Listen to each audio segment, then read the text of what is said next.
No, that's cool, man. So look, Gray, we've just been doing these little chat rooms with just people that we've worked with over the last, obviously, 20 odd years or whatever. Yeah, And I just thought it was just a good idea, just to kind of, especially within, the whole sort of pandemic, of just reconnecting with a lot of people. Like yeah, I- yeah. I love it. I've reconnected with so many people that that you meant to talk to and you meant to get involved with, and it What? just time Life, flies by. man, gets in the way. Yeah, Does does kids and life. doesn't it? Joel, I was just saying. I was very entertained about the home workouts I've been checking out. You just use whatever. They're a bit wiggly, but one, two, so good. Oh mate, they are hard work. Oh, I bet it's non-stop. Mm. Luckily they're asleep at the moment, but no doubt they'll probably join us about halfway through the thing. That's fine. Okay, That's fine. So what I was going to do is because our live feed goes out on Monday. yeah. What I was going to do is I was just going to record this and then send it out, if that's all right. Yep, sounds good. Yeah. So just That way we can edit just all the in case. bullshit I talk. What's that? That way we can edit all the bullshit I talk. Well, mate, you never talk bullshit. What are you talking about? Right, but what I'll probably ask you both to do. Do you know how to record on Zoom, Joel? No idea. So when you go to the bottom panel, it says record. Oh, I see. Yeah. And if you just record it, just so if for whatever reason mine doesn't record or whatever, at least we've got some sort of video stuff. And also, I don't have to then send the massive file over to you, Gray. Right, yeah. That'd be Now, handy. 2 seconds. Oh right, hang on. It's recording. I've got a thing saying it's recording now. Yeah, sound.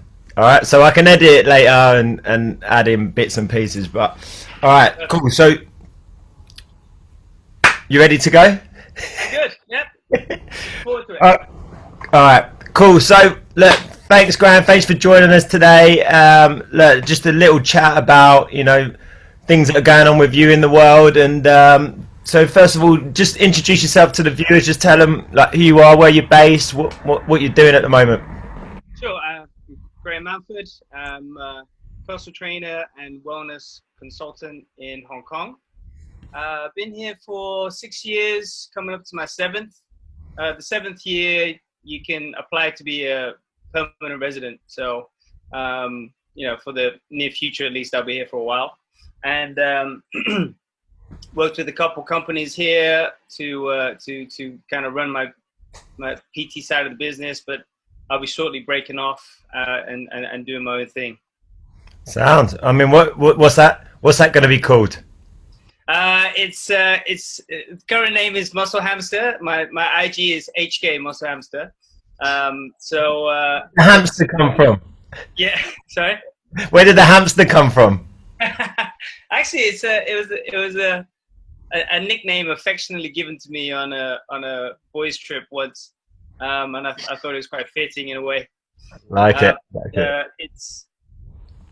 It's a kind of evolving and multifaceted type of business. I've got a lot of other professionals in other fields that I'm going to work alongside, and the goal really is to offer people a comprehensive wellness solution, also for corporates. So that'll be launching by August. Amazing. That sounds amazing. I mean, look, you're in the talked about city in the world at the moment. I mean, what is the current situation like in Hong Kong in relation to the fitness world? I mean, what's going on? Yeah, I mean, I read the BBC every morning, so I assume you guys will get the same news.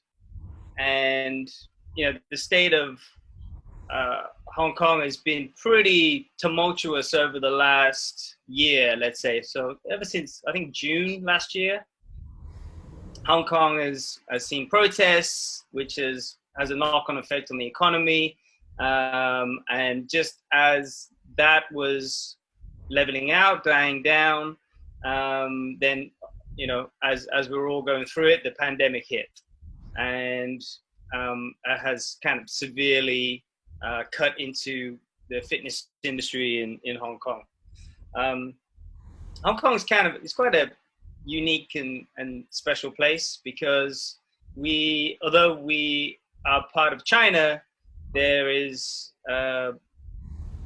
it's a separate governing system, and we're somewhat the kind of gateway for China to do business with the rest of the world.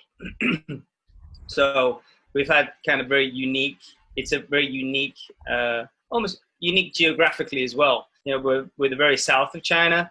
So, well, right now it's tropical type of climate. I hear you guys are pretty warm there too at the moment. It sounds really good. Not right now. It's freezing, mate. Oh, is it? Oh, yeah, really? yeah. Oh, okay. Last week it was hot. I think we had our summer over what, Joel? 2 days. Mate, it's been 2 weeks. You've been locked up in the garage. Yeah, it's one thing I don't miss about the UK.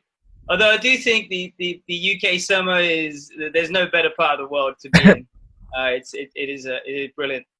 It gets the Brits happy and outside drinking anyway. So what's sort of happening within the gym sort of scenario? You know, yeah, like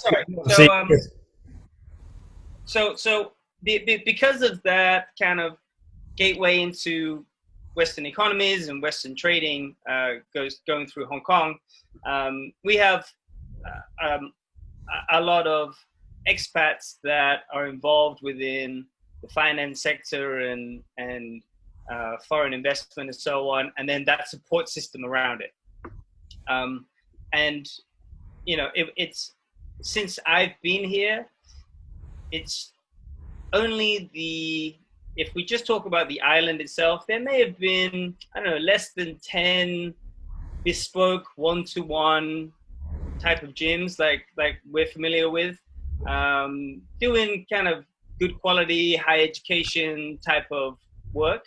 Now there must be 10 in literally a square kilometer. So the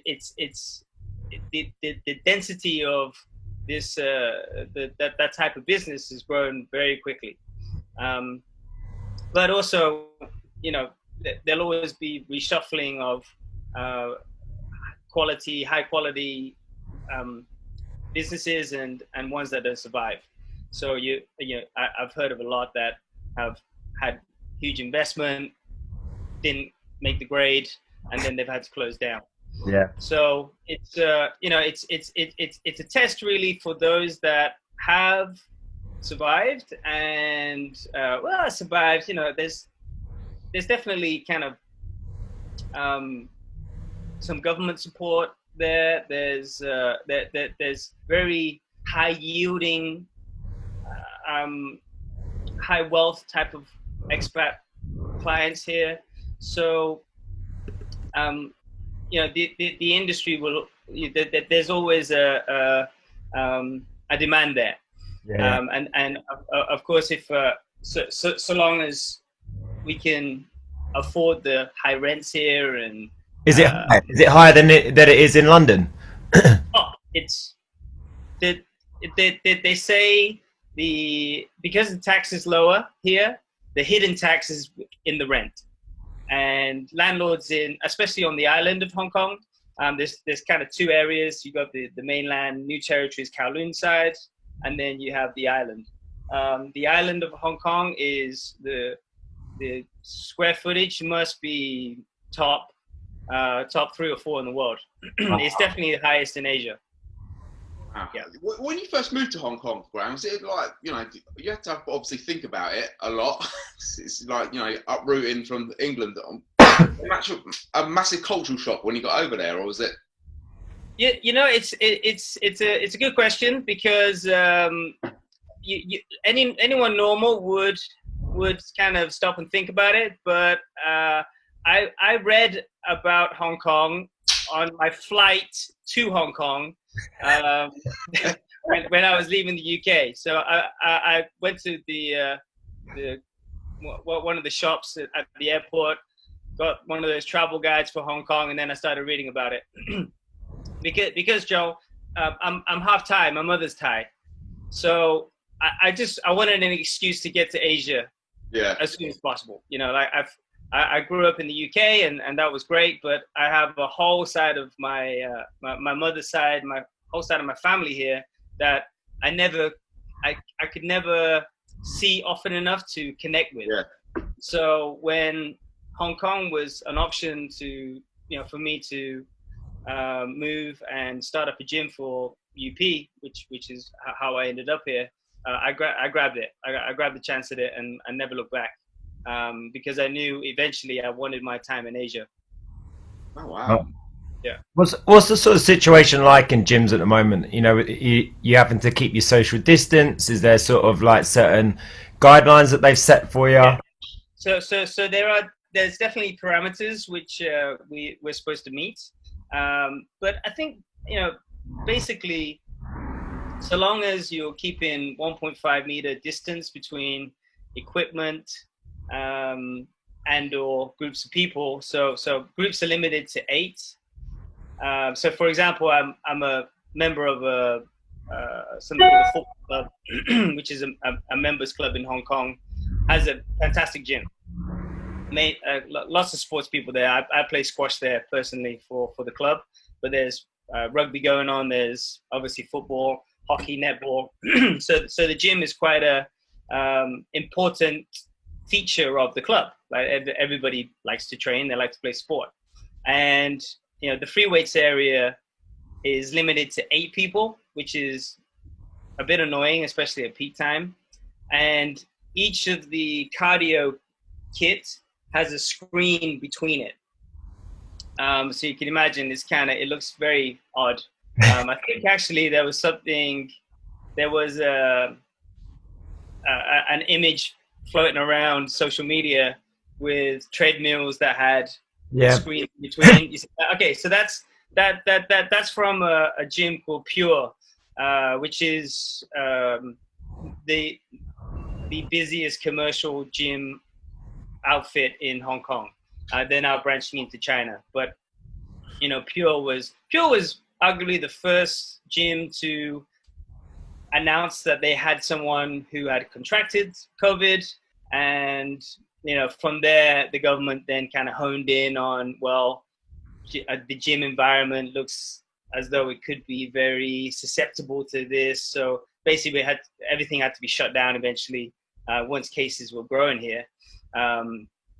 You know, I guess the repercussion of that is that everybody had a cultural shock into, well, what do you do if you're not in a gym as a trainer? Mm-hmm. You go out into the parks and you work on your online stuff. So, you know, there's for sure the company I was with, Joint Dynamics, we were very much newbies at online training, and our online platform, we use something called True Coach. It was in its infancy, right? So all of a sudden we're like, oh, we have to service. It's not even servicing new clients or reaching out globally or even locally. We have to service our own clients right now. Like they're the ones that are in quarantine and they're stuck at home, but we want them to. Right? Yeah, they're paying your bills. Yeah, exactly. Yeah. Paying bills. And you know, not only that, but you've probably got clients like this, you know, give them any excuse, they'd love to take 2 weeks off, right? So we're scrambling and trying to figure out a way to keep them ticking over, and obviously there's just you know, in the market, especially the online training market, it's saturated with people that are very good at this, and you know, and we were definitely lacking with our execution of how to deliver a good service around that. So that was kind of a big lesson learned, and I think the other lesson I took from that is actually training people with minimal equipment in a open space area can be very effective. You know, obviously I've been doing this since the dinosaurs were around, so it's easy enough to you know, think of programs on the fly or adjust it to your client's particular ailments or being specific with their goals. And it actually kind of, it reinvigorated my love for program design. Yeah, mate, And it definitely keeps you on your toes, doesn't it? It was just something that just kept you going. yeah. Yeah. I found, and what about for your own training, Graham? I mean, I found, like, you know, not doing weights and doing a lot more body stuff, and I've sort of, you know, experimented with lots of other stuff. And it's like, I actually feel a bit better for doing it, not like, you know, compounding my joints constantly with heavy weights. Yeah. And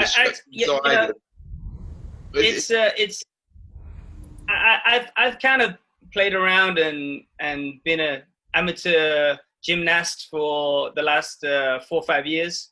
So I already had a kind of foundation interest in calisthenics and gymnastics. But, you know, even with gymnastics, you still want a set of rings and you still want a chin-up bar. And a parallel and all that sort of stuff, yeah. Yeah, right. And you know, there's still some equipment that you need, right?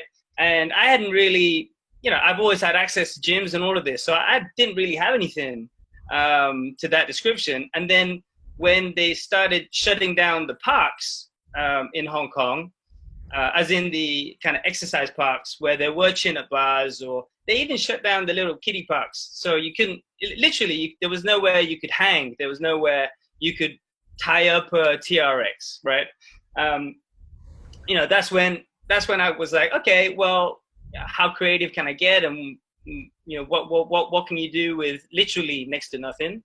And I did that for a couple of weeks, and then it actually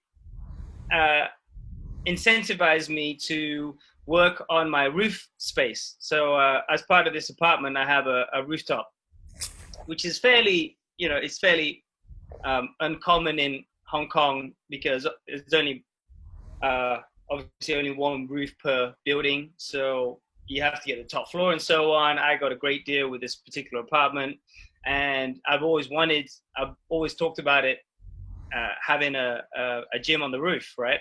Kind of as a luxury. But then it didn't become a luxury. It was like, no, I have to, like, necessity. I have to do, yeah. I have to do some sit-ups, and I have to find some space where I can lift some weights. Yeah. And I've always kind of combined the two, calisthenics with weight training. I just love the feeling of weight training more than actually trying to, you know, chisel my physique or whatever, which I was doing in kind of the UP days, and now it's I look more training kind of for longevity. So as you were saying, Joe, it's I mean, it's working on the joints, it's working on, you know, what kind of training do you want to be doing in your 40s, 50s, 60s? You know, is it just flexing iron? You know, is it just deadlifting? Which is great. There's nothing wrong with it. But you know, I truly think that if you're kind of a one-trick pony, you're gonna end up battered, you know, and bruised. Yeah, and just kind of not enjoying. Yeah, yeah, and kind of not enjoying the freedoms of movement, and you know, and the freedom of being able to still perform, right? Still being able to do things with the body that isn't just aesthetics. You got it, yeah, totally. I mean, things just prioritize better. I mean, getting out of bed without being so stiff you can hardly walk in the morning just because you know, you want to look good. It's ridiculous. Well, that's a nice little link into, you know, what we were going to talk about recovery and your whole sort of this Omegawave that you were involved with. Yeah. I mean, do you talk about that? Your recovery sort of. Yeah, sure. I got introduced to this device, the concept of recovery from the Irish Strength Institute guys. So Owen Lacey, I'm pretty sure we've probably been on his courses together or whatever. You know, I think one of the first topics he brought up on this 3-day seminar I went to in Hong Kong is what's your recovery program? So everybody has a training program, and we know what that is, but do you have a program for your recovery? And, you know, most people were like, what do you mean? Like, I just go through the things that I do to recover. But being kind of systematic and organized with that is, let's face it, as important, if not more important, than the training program itself. Whatever stress you put on the body is only effective if you can recover from it.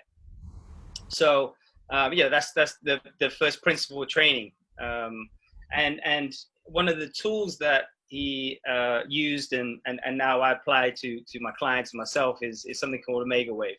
So Omegawave it's not necessarily a new concept. You guys probably heard of HRV, and Omegawave takes it to kind of another level where it measures something called your DC DC frequency, which is the connection from the brain, looking at the alpha wave, which is kind of the one of the metatory waves of the brain, and the other sensor connects to your dominant hand in the thumb.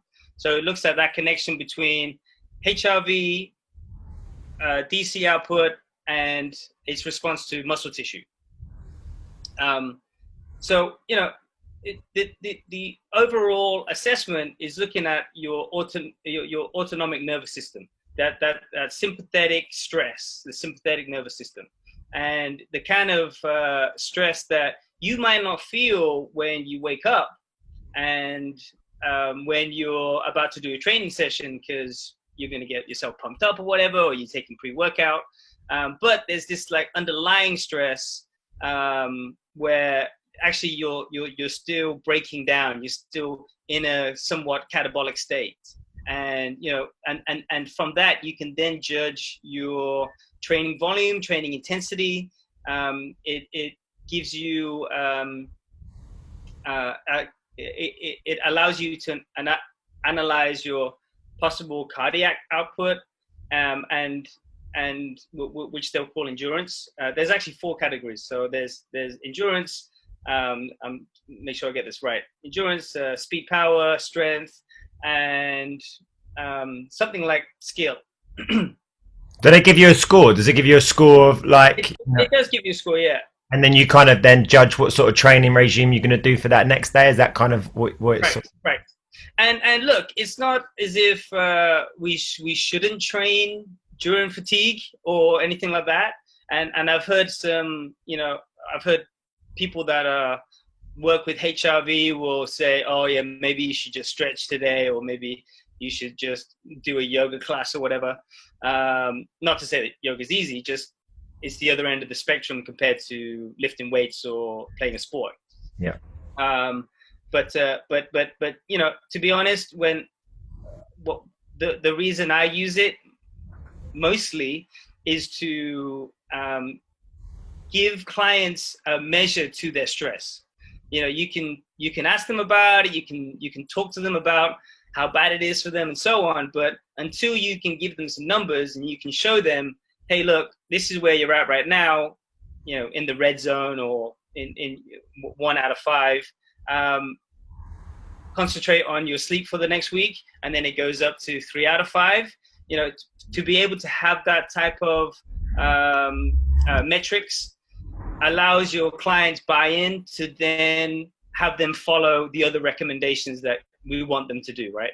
Yeah. And I think recovery, stress management, especially in one of maybe the most polluted areas of the world, with the kind of Hong Kong expat lifestyle, which is long hard hours, but then long hard partying as well. There's definitely like a very personality type A. I don't know if you heard of that, and yeah. where the kind of people here are looking to push every intensity or every branch of their lives, and they also will take their training and their fitness seriously because of that. Therefore we have to, I feel almost obliged to make sure that they have an appropriate recovery program. Otherwise the training is just another stress, right? It's another stress on in a bucket that's maybe overflowing already. It's almost like you're saying that character side. They want to see data. They want to see facts. You know, a lot of them come from the financial district. And it's like if you've got data that's saying, "Look, you're stressed," they're like, "Oh, they take it on board," rather than you just say, "Did you sleep last night?" And what? Yeah. Or how are you feeling? Yeah. Yeah. Right. Exactly. I feel all right. Yeah, I feel fine. You know, but as soon as you're sharing that data, it's different. What would be a recovery sort of protocol for your clients that are at that sort of stress state? Okay. Yeah. So I think the most obvious one is sleep, and figuring out what to do with that. So for the most part, I have a short questionnaire about sleep.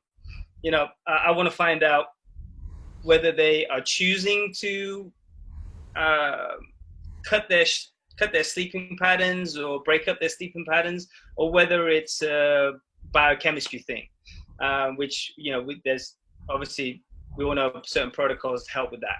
Yeah. So if it's a matter of, if it's a behavioral attitude to sleep, then, you know, I'll go down the road of education, give them information. I like to use Michael Walker as a reference. I think he's probably the most kind of studied sleep expert out there. He's got a great book out there, Why We Sleep, or I think it's Why We Sleep. Yeah, I've just read that. Yeah.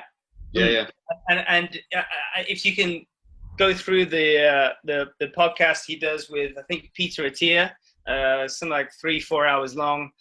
Just some excellent stuff there. But, you know, basically, it's not complicated. You need to sleep more, and you have to be consistent.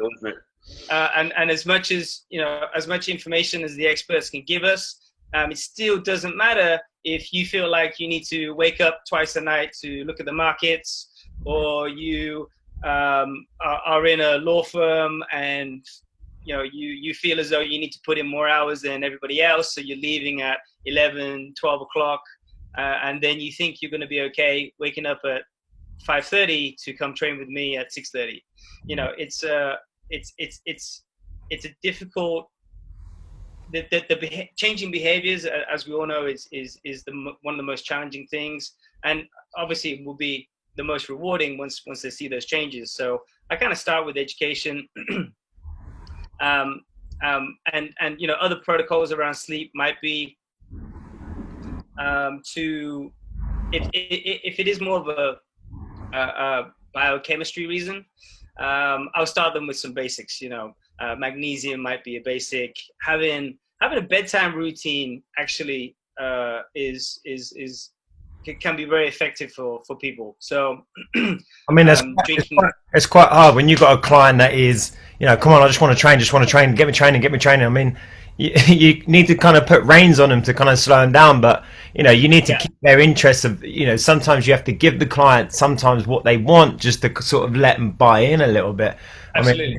I mean, you know, that you're trying to tell them to sleep, and then they're going, well, when are we going to lift weight? Or you know, when are we going to do ab work? And you're like, oh, well, so how do you get around that sort of situation? Do you just tell them it's going to be over a course of 6 months, 12 months? You know, you sort of lay them out for that period of time.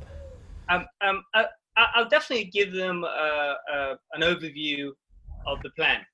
So, you know, I think correcting someone's sleep takes days and weeks, and only the training advantages you'll see in weeks and months. So what I'll say to people, and I'll use Omegawave for this as well, is say, okay, if you're all in the red at the moment, if you can get 2 out of the 4 categories into the yellow at least, then we can increase the volume of your training. Yeah, I like that. I like that. And that might be, you know, that might be along the lines of, we do, you know, out of the 3, I usually train my clients 3 or 4 times a week. So let's say out of the 3 sessions, one of those is going to be intense, high volume. The other 2 are going to be more recovery based, work on mobility and joint integrity. And that will switch depending on how your Omegawave changes. Something else I'll do is I may go very hard for the first 30 minutes of a workout. So let's say the first 4 exercises, and then the last 2 or 3 exercises will be more around, again, joint integrity or mobility. Or I may flip that over. Let's say they're a morning client and they're already coming in exhausted and fatigued. We may spend, this morning I had a client come in and we just had some bad weather last night. It was thunder and lightning. I sleep like a cadaver, so I didn't notice. But she said her dog kept her up all night. Oh, she's already stressed, exec. Her dog kept her up all night because it was scared. So what do I do with someone like, and she was already tapping out. She's like, I think I've got about 10 minutes I can give you, Graham, and then I better leave. So obviously if a client's coming in like that, then we spend 25 minutes of the session doing prep work, foam rolling, trigger point, mobility drills, just so we can get her, her system prepped so that she can at least do some lifting. And actually she was fine. She completed the session. She was very proud of herself, to both of our surprises. What about nutritional sort of advice? I know you do a lot of stuff with like fasting techniques, stuff like that. I mean, is there any like little insight into what them techniques are, what you're doing with people? Yeah. So I love fasting. It's been something that I've used myself religiously now, and I will almost always introduce some type of fasting to clients. The concept was kind of obviously it's very popular now, and the buzzword is intermittent fasting, although no one exactly knows what that means. They just know 16/8, which is one type of intermittent fasting. And I've now been doing it for just over 2 years, and found some excellent results with it. Some of the kind of the foundation of the information I've gathered is from maybe the leading expert, Dom Agostino.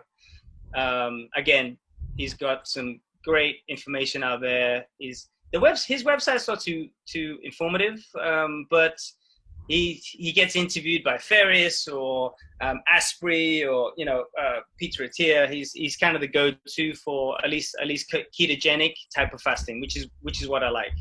So when I initially looked into fasting, you first hear a 16/8 and you're kind of like, you're getting people to skip breakfast. That doesn't seem like when the kind of nutritional influences that we all went through told us, well, let's make sure we get some steak and nuts for breakfast, and that's kind of the most metabolically important meal of the day.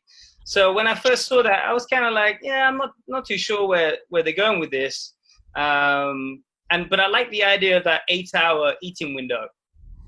So as I looked into it, the whole concept was based around the Japanese biochemist Osumi, something like that.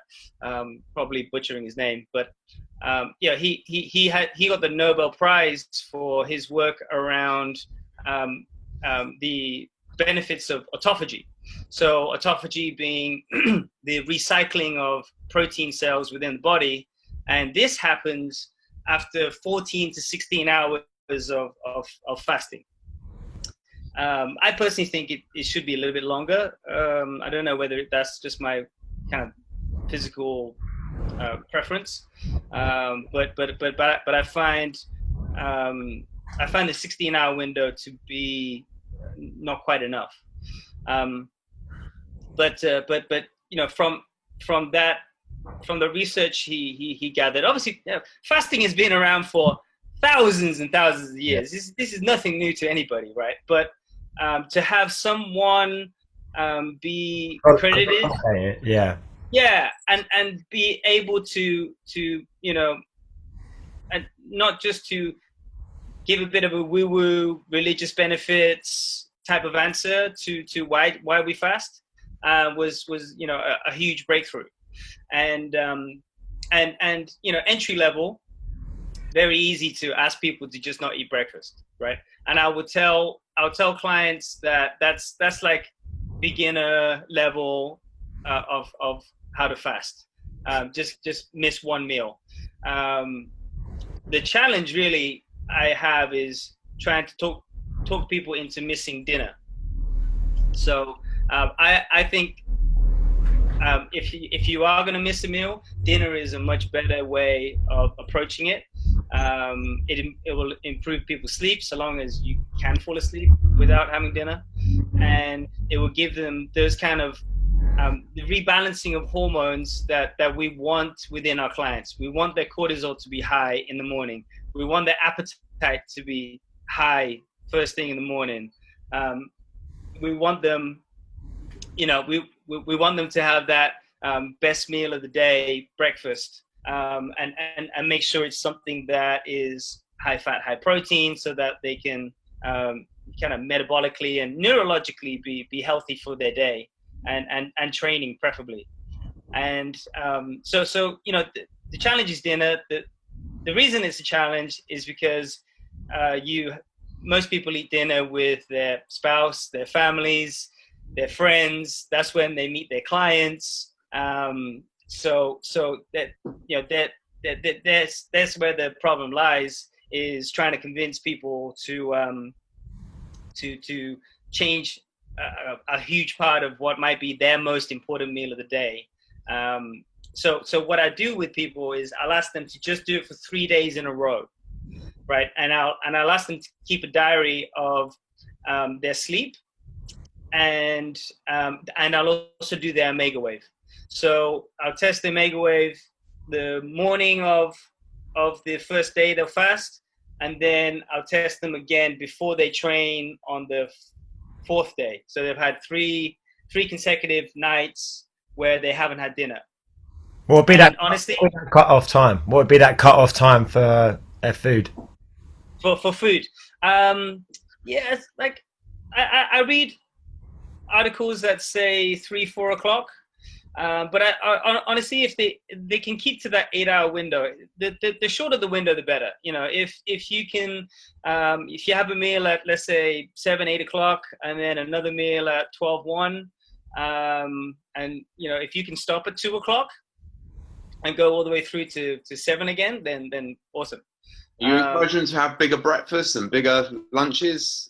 Not necessarily, not necessarily actually. And I think this is kind of one of the kind of myth busters that I've begun to realize with fasting, is you can keep a lot of muscle integrity. You can keep your strength levels, quite prolific, or as prolific as you are in your current state, with very little calories, or much less calories. Do I think you should do it every day? No. That's why it's called intermittent fasting, because you should do it intermittently. Yeah. And I think people that fall into this trap of, I missed breakfast and I'm just a 16-8 guy, I don't think they'll be able to perform anywhere near as someone who's having 5-6 meals a day and with the same type of training frequency and load. So are you sticking to a certain amount of, if I don't say it, are people sticking to a certain amount of macro intake? They sticking to the same, right? Proteins, fats, carbs. Are you still giving them that calorie amount for them to stick to within that 8-hour window? It's nutritional density rather than calories. As we know, not all calories are equal. And so long as their first 2 meals are nutritionally dense, as in they have a clean source of protein, plentiful kind of fibrous vegetables, and good source of fat, right? How often do we talk to clients and they're like, yeah, I had a good breakfast. Okay, what was it? And they'll say, eggs on toast. and you're kind of like, yeah, that's good for protein. You got a bit of fat in there, but there's no fiber. And you know, all of a sudden, it almost doesn't matter what the calories were. Yeah. They haven't figured out how to just make sure you have all the macros in one meal.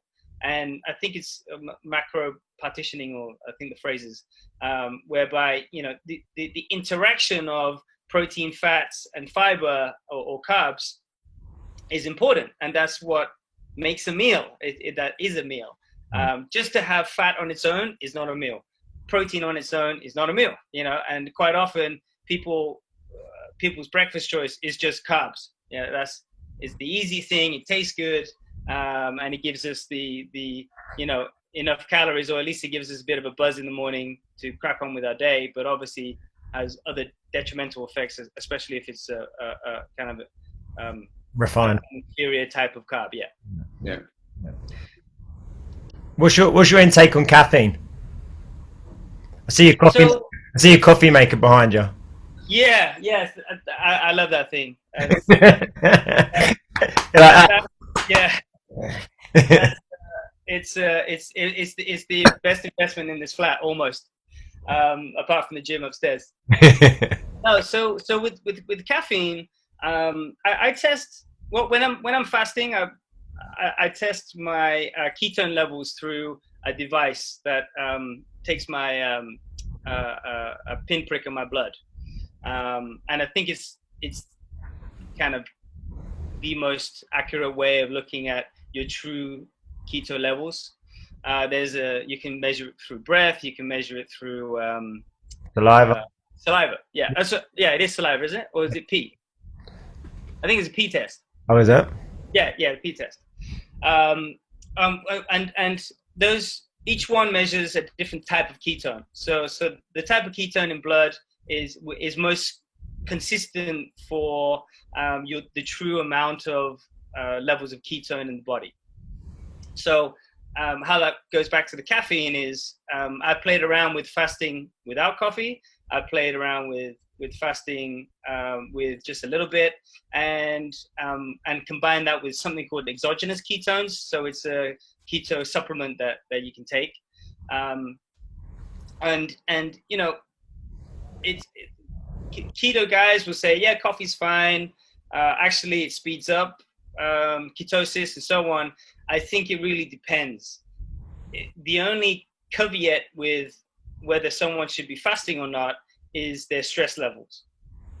I tend not to encourage people to fast and run off caffeine, because you're doing like a double stressor on the system, you know, especially if you want them training as well. And I think training during fasting is brilliant, actually. I've had some of my best sessions, close to personal best lifts during long fasts.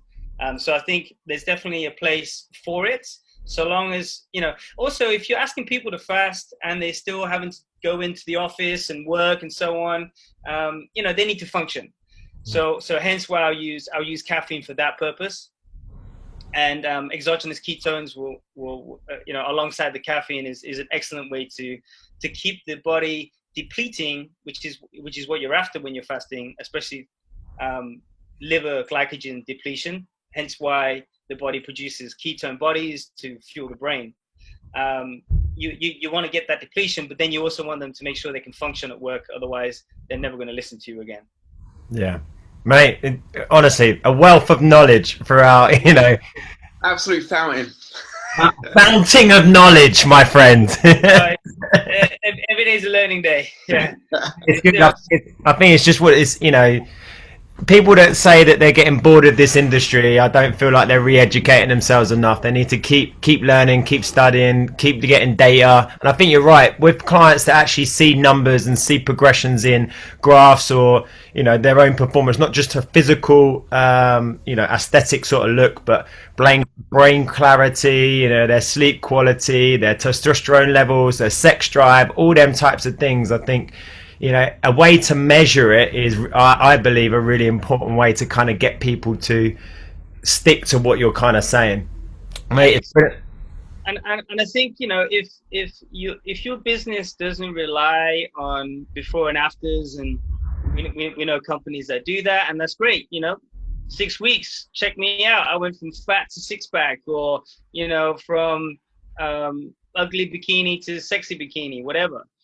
If that's not where your business is based, you got to be able to provide some metrics for the clients, just to incentivize them and give them perspective, right? How many people have we trained that day one could hardly do a friggin' body weight squat, right? They're like, they struggle with the mobility drill. And then, you know, 6 months down the line, they're deadlifting double body weight or whatever. You know, like they'll lose that perspective, because if we're not able to show them that journey and their progression, they won't know. They're not the ones keeping track of the reps and weights, and they're just coming in and doing as they're told for the most part. Yeah, for sure. I mean, what sort of people are you following? What books are you reading at the moment? What is sort of, you know? I mean, in the realms of kind of a daily life, I've just finished a book called Essentialism by Greg McKeown, which is excellent, actually. He's the concept is very simple, as you know, the title might sound. And you know, the other reason I like it is because he actually talks a little about fasting, and he references Gandhi, which I'm interested into looking into a bit more. I didn't know Gandhi's whole story until I started reading that. So it's definitely a great read.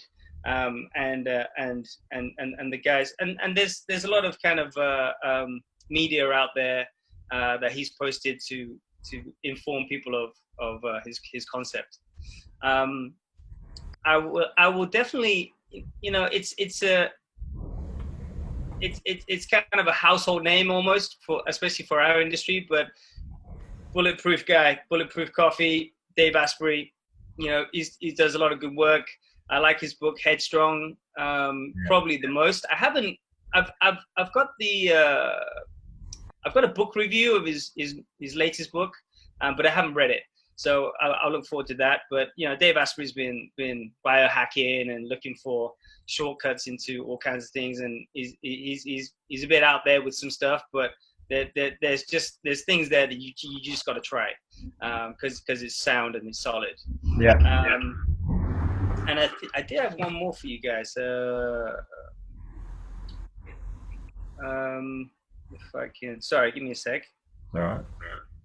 I like the Omegawave. What about you? What do you think of that, Jolie?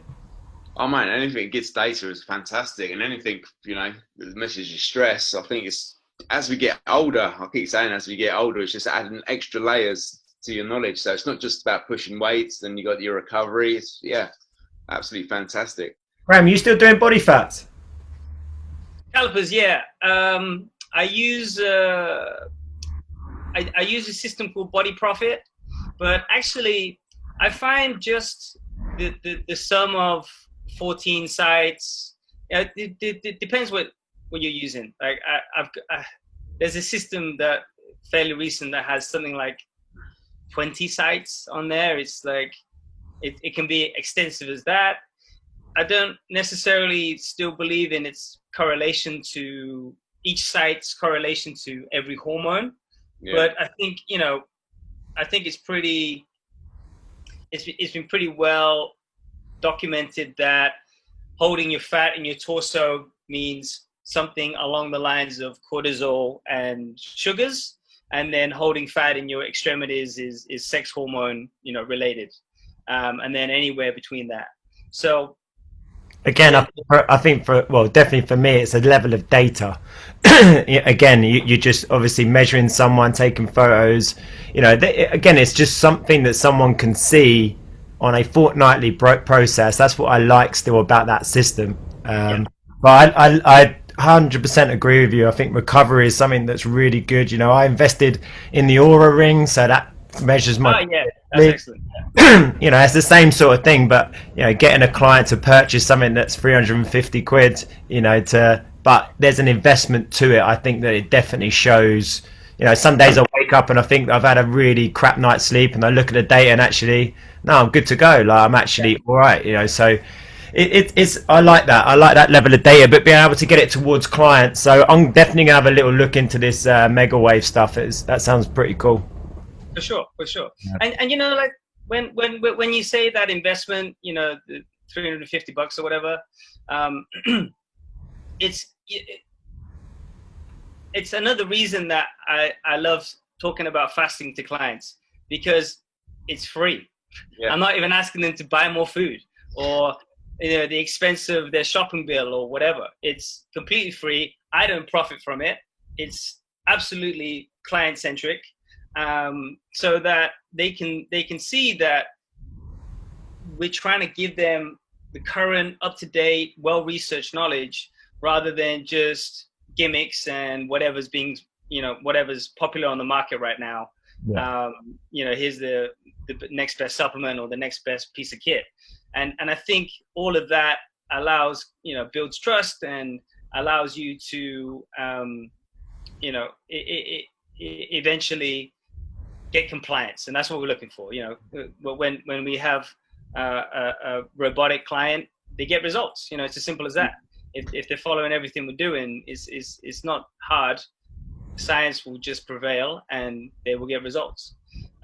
So it's a good point you make, because sometimes it's kind of like, yes, it is a big investment, and if it's only telling us one thing, then great. There's other tools that we can use also. Yeah, sound. Graham, where can everyone find you? I mean, obviously you're opening up your new centre soon. You know, where's that?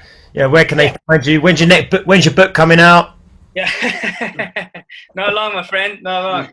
I got to put together some evidence to support my method. But no, my IG is HK Muscle Hamster, and I think I have an athlete page on Facebook. Yeah, I know it's I'm a working athlete, and yeah, I'm based in Central Hong Kong. I have done corporate gigs abroad, and that will be something that I'll be looking to expand. And I'm working with other functional medicine doctors at the moment, therapists, and in building a more comprehensive wellness program. So that's all to come, man. Man, I'm excited. Thanks. Now for it. Brand the next big name. Next big name. That's it. Well, when you're next over to UK, we pop over to Hong Kong, mate. We hook up. Absolutely. Yeah, I'll be looking forward to that. Buddy, I appreciate your time. Thank you very much. And we'll speak again, yeah? Great. Be good. Stay safe. Cheers, Graham.